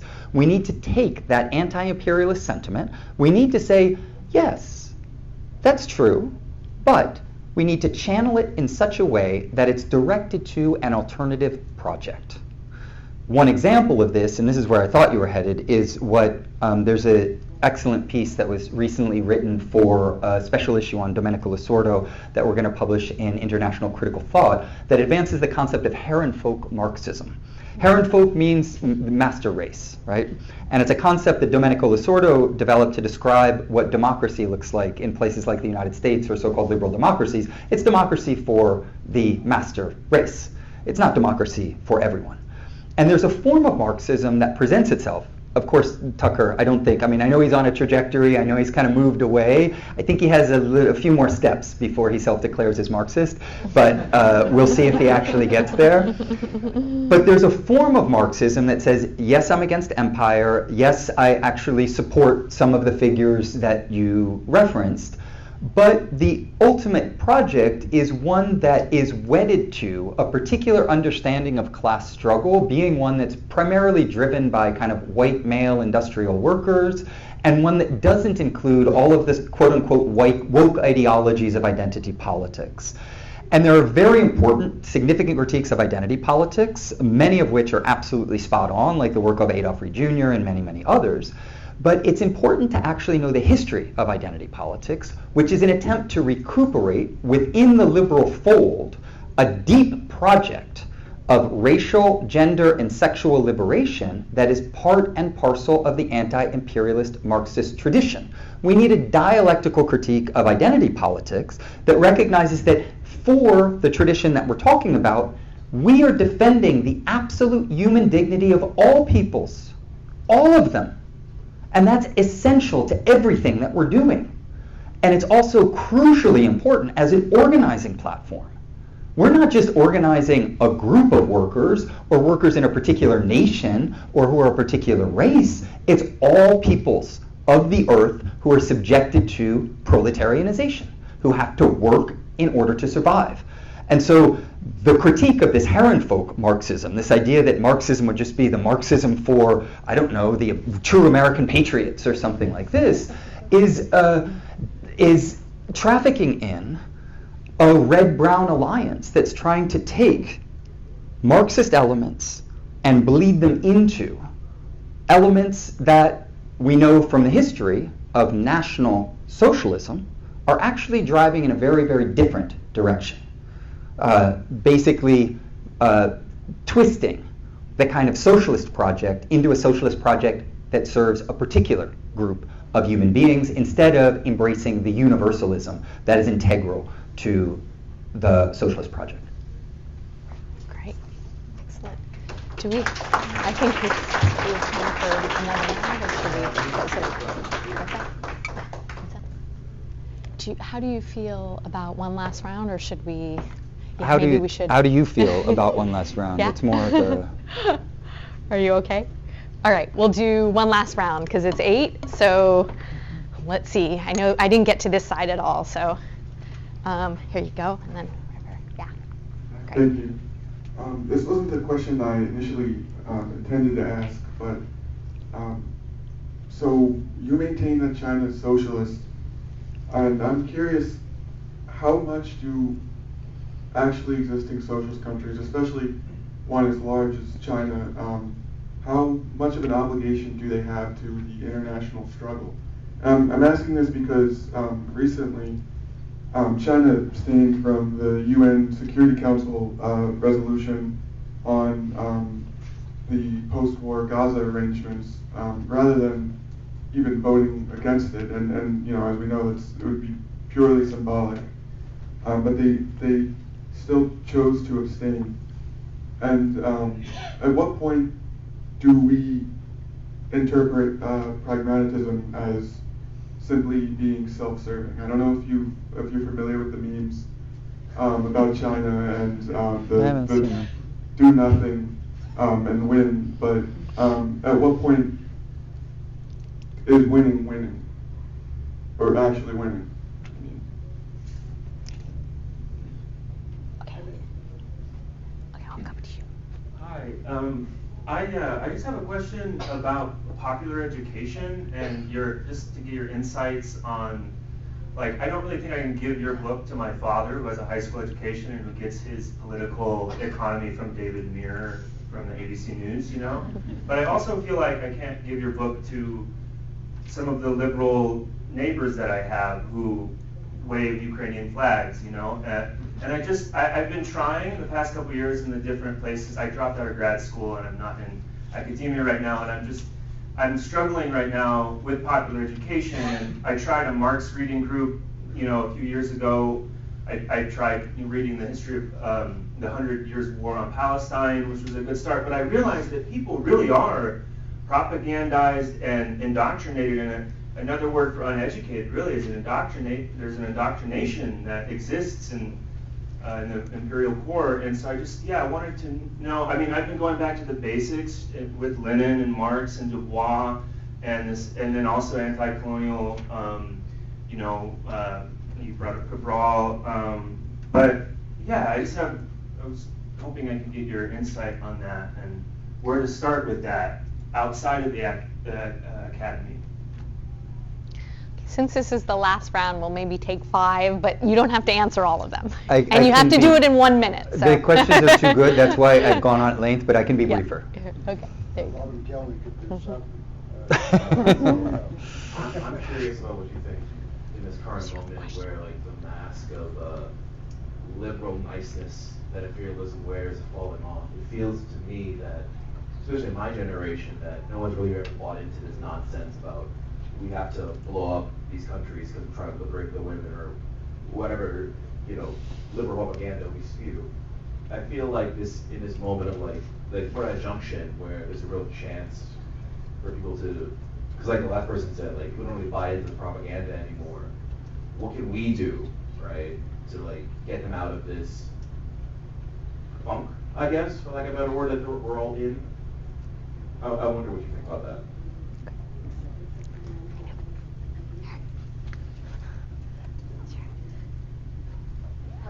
I wanted to ask, the underdevelopment necessitated by imperialism and its requirement of permanent war also requires migration from the labor reserve from the global south, including its comprador class, and this is going towards the north. Similar to how the U.S.-Israeli axis foments ethnic conflict in the Arab-Iranian region, we see similar social configurations in the imperial core. And the social reproduction of said migrants requires the idea that identities are what drive politics and ideology rather than their material conditions under the political economy that they are brought up in. My question is, how can we as anti-imperialists involved in cultural production, I ask this as a journalist, foster greater intellectual cooperation that arise from South-South dialogues committed to projects of alternative development, considering this sort of looming threat of this, what I would say is a postmodern identity-derived politics that operates more as a wolf in sheep's clothing. Thank you. And then, it's okay. We can also. Are you okay? I know you're great with keeping track of questions. 5 or 6 more, right? Yeah. Actually, my question is very practical, and so I'm not part of academia. I'm an engineer and work in construction. How can we can stay in touch after this presentation? Feel something meaningful, because this is a seminal moment. Yeah. It's the first time I heard a Leninist, Marxist. So it's to me it's like I like Baroque music. It's like let's find a way to stay in touch. Well, we're not. You're all clapping, but we're not leaving this room. We're going to close these doors, and this is the seminal moment in a new party formation. And I've just elected you the general secretary. Actually, if it's appointed. Sorry.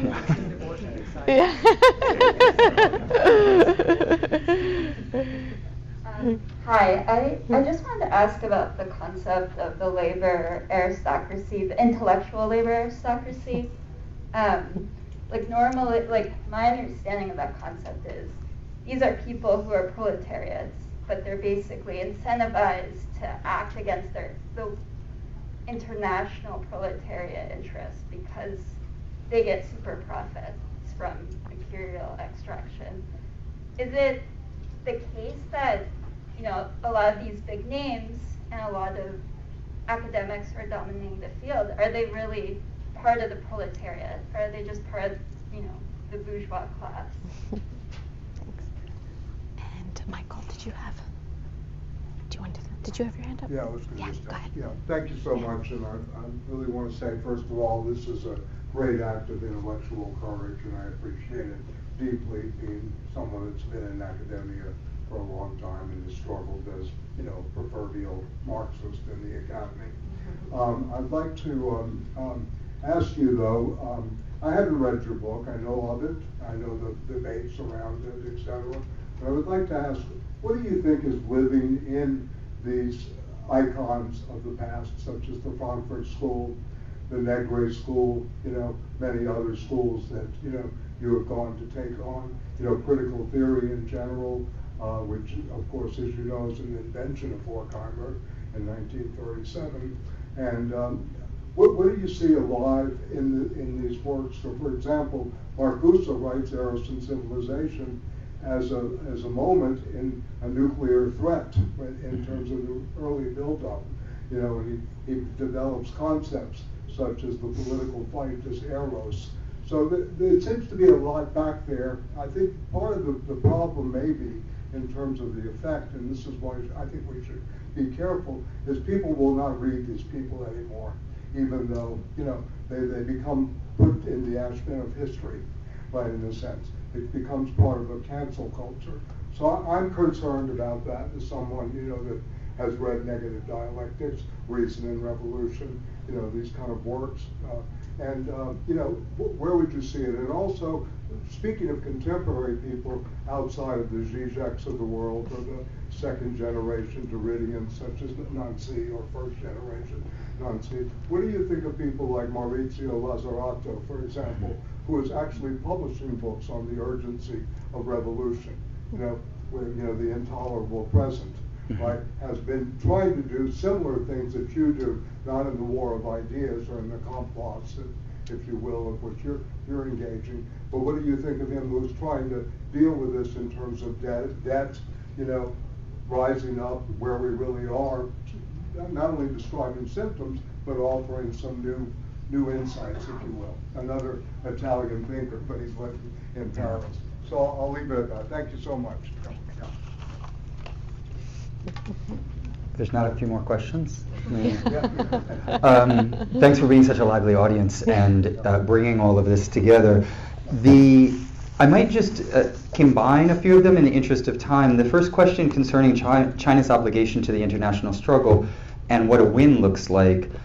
China makes decisions on the international scene based on a long-term strategic framework that they have developed over years and years of studying the complex dynamic of geopolitics and economics. And there are decisions that, from my perspective, I wonder about, like why they would take certain positions. But I also understand that they have a certain internal logic because they decided that they didn't want to have a confrontational relationship to the imperial core that would lead down the path that the Soviet Union went down, and that they are really focusing on economic development and out-developing the imperial core. And what a win looks like is what's happening right now. Because China is, according to so many different metrics, out-developing the West. And that's why the West is terrified. And so if I can relate this to the gentleman's question in the back, which was the third question, we're shifting very quickly from an overall framework of liberal imperialism. A lot of the CIA agents that we've analyzed or that are part of the kind of leading architects of the US national security state in the post-war era, they weren't right-wing, rabid anti-communists. A lot of them were liberals. They were liberal imperialists. And there was an understanding of a project that was grounded in the kind of horizons of liberalism as it's been studied and analyzed by someone like Domenico Losordo. And even within certain more fascistic terms of the liberal imperialist framework, like you saw under Reagan or under Bush or others like this, there were elements that maintained at least the kind of basic democratic framework on the home front, even though they were perfectly happy to unleash fascism in the form of death squads across the global south. And they also have a way of making sure that they maintain fascism as a potential form of political management, and often more than potential in, for instance, the prison industrial complex, the immigration detention centers, border control, and things like this. But what we're seeing now is an intensification of that turn towards fascism. And I take it that the financial ruling class is revealing part of its hand. That is that China is winning at many levels. The financial ruling class of this country is freaking out. And if you know the history of capitalism, then you know that there are at least two dominant modes of political management. One is rule by consent through liberal democratic forms, as withered down and emaciated as they may be, and the other is repressive fascistic modalities of violence that takes on many different forms and shapes depending on where one is situated in the global dynamic.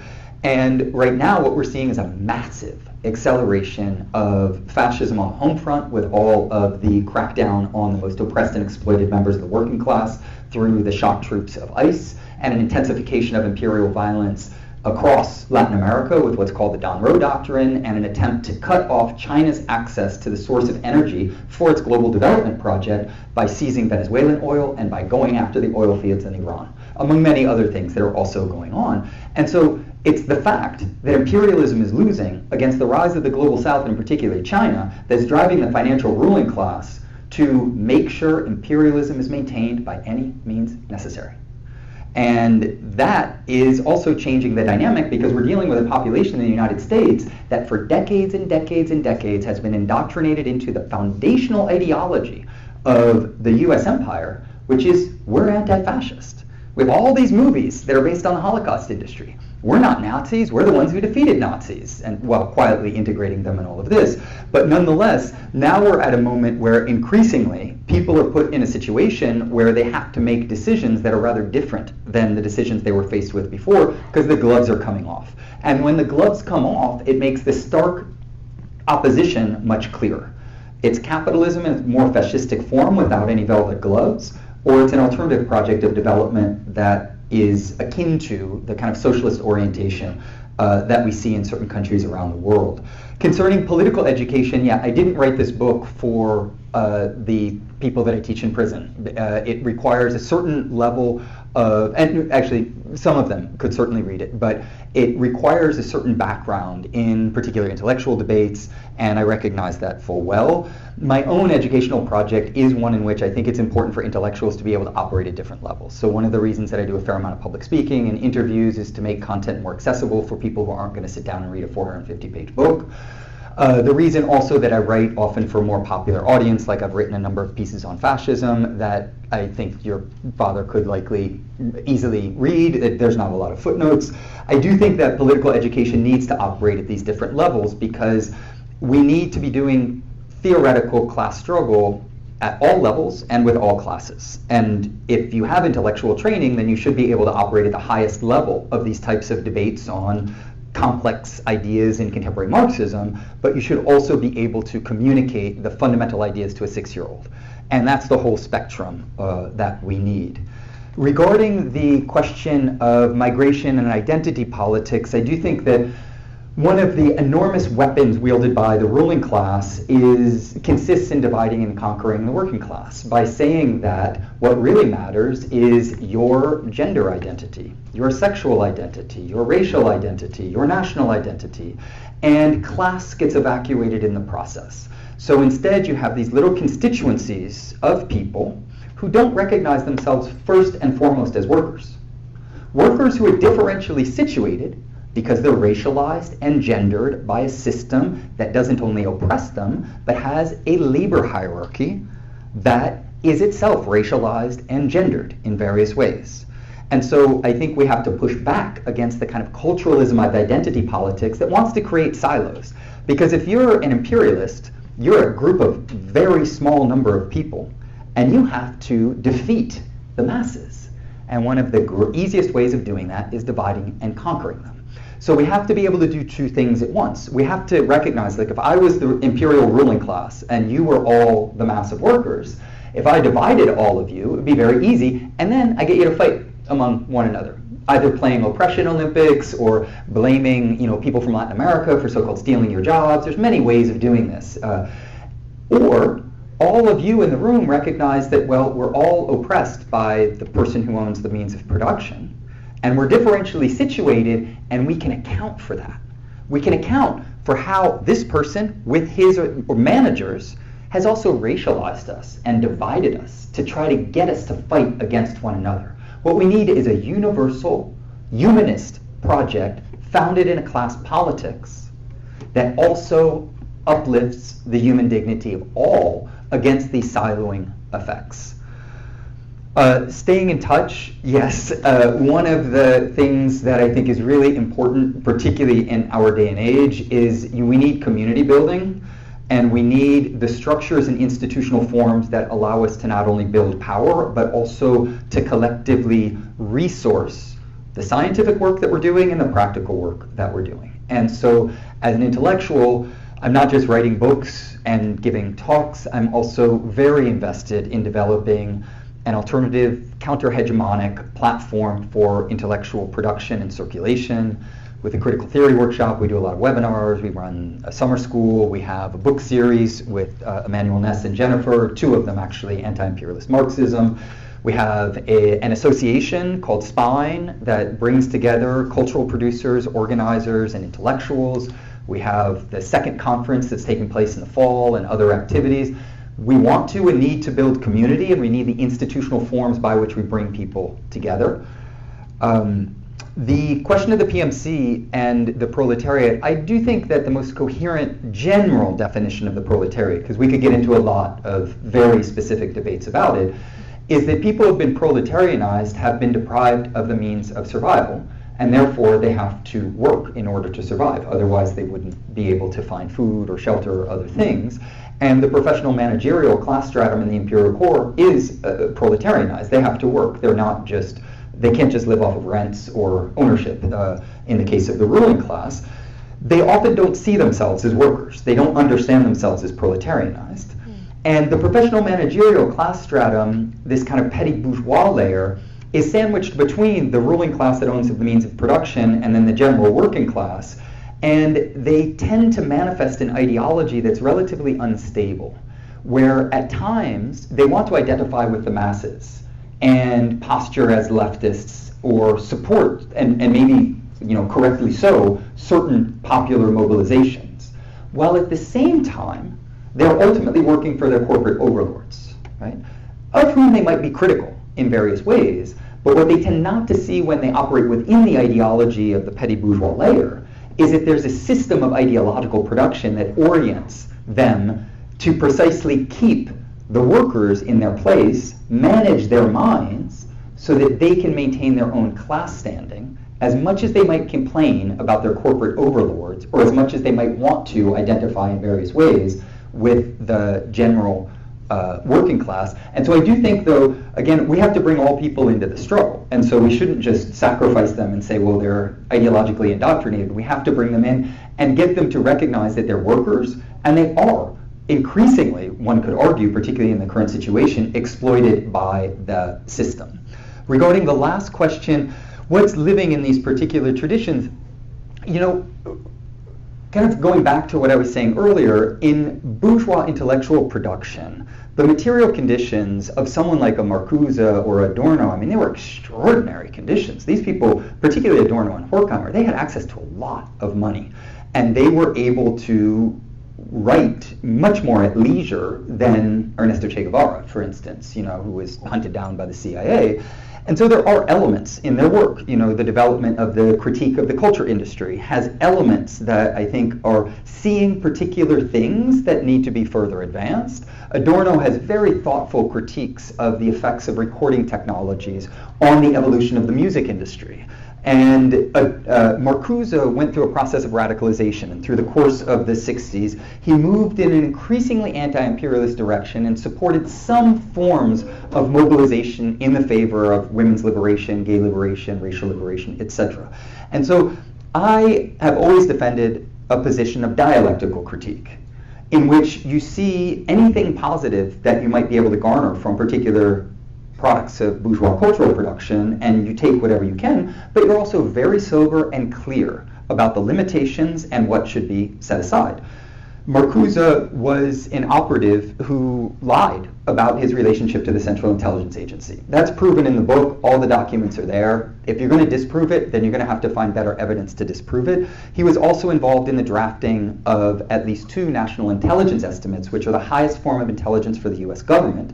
And he worked very closely with the Rockefellers, who worked hand in glove with the U.S. state on a whole series of soft power projects, including being sent in 1958 to the citadel of French structuralism in Paris, and his mission for the Rockefeller Foundation was to convert the French Marxist intelligentsia to a compatible version of Marxism, meaning an anti-imperialist form of Marxism. He is someone who has done the work of the imperial ruling class and was paid to do that work, and we have to analyze that with sober and clear eyes.